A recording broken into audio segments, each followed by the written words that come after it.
Hello, everyone. Good morning and welcome to this beautiful lecture.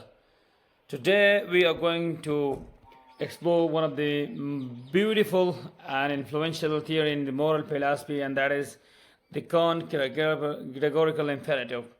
He says that morality is not about it's not about human emotions, it's not about consequences, and it's not about personal interest, but rather it's about actions, duty, and good intentions. So, we are going to discuss the categorical imperative in detail, and today we will relate this theory to an action, and that is adultery. So, I'm Amir Nawaz Khan, a student of Philosophy 1401 Ethics. The slides were prepared on 17th May 2026, and I'm going to re-record the video as per the university criteria. So, today's the presentation roadmap will be, we will define adultery and its maxim, then we will go to the first formulation, that is universal law, then we will move to the second formulation, humanity as an end, then we will go to the third formulation, kingdom offense, and then we will conclude and evaluate it morally. So, coming to the definition, what is adultery? Adultery means it's a sexual relation with someone other than one's own spouse when he or she is married. What does it say? It says it's a violation of marital status, trust, and fidelity.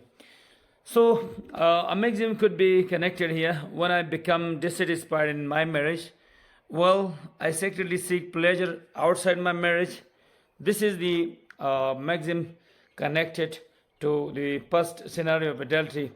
So, applying the first formulation, that is the Kant first formulation of universal law. He says, act only to the maxim whereby you can at the same time will that it should become a universal law. Here, a main question arises, and that is, what would happen if everyone committed adultery and whenever he or she desired? Could society still maintain trust and fidelity in marriage? So, applying the first formulation, why adultery fails? Because marriage depends on trust and promise keeping. Universal adultery would destroy fidelity and trust among couples, and marriage vows between couples would definitely become meaningless, and society will go to chaos and dishonesty. So the result is contradiction in perception. The adulterer will secretly find ways to engage himself in adultery, but rationally, those laws and those actions he will not be able to universalize or generalize.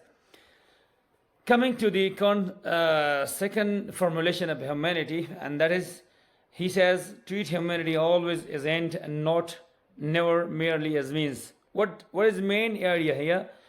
The main idea here is human beings possess dignity and autonomy. People should never be treated merely as objects or tools for pleasure or self-advantage. Applying the second formulation, there are several concerns both to the spouse who wishes to engage himself in adultery, and the other spouse as well, and to the lover. So, to the spouse, there is deceit through dishonesty.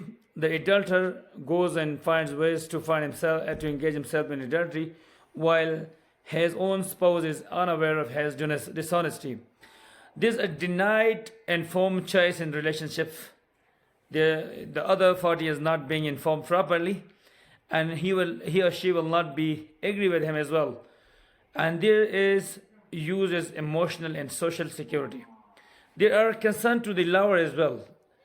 The lover's dignity may be reduced, and he may be used as an object for pleasure. The result of this second formulation, when we apply it, is persons should only be treated as means, not as ends. Moving to the third formulation, and that is the formulation of kingdoms of ends.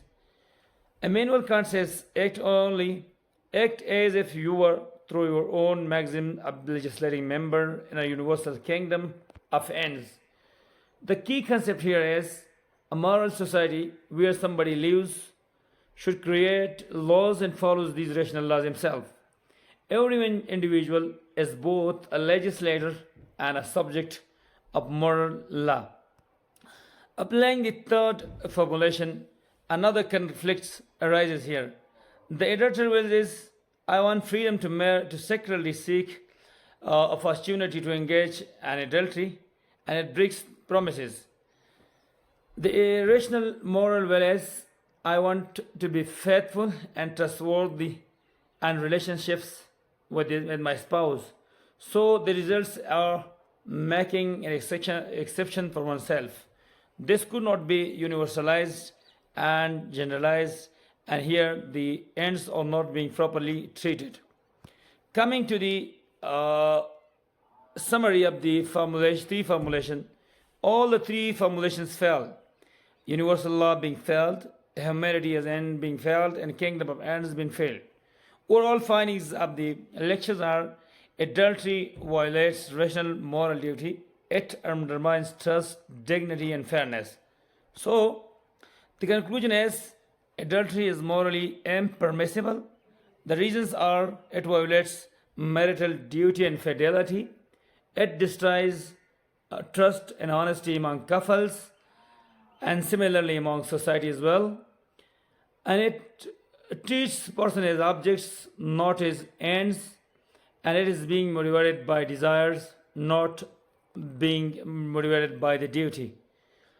So these were the references whereby I prepared these slides from and whereby I seek guidance from. I hope this lectures was presented as per my ability. Wishing your feedback, and I hope you are all fine. Good luck with your studies and future endeavors. Thank you very much.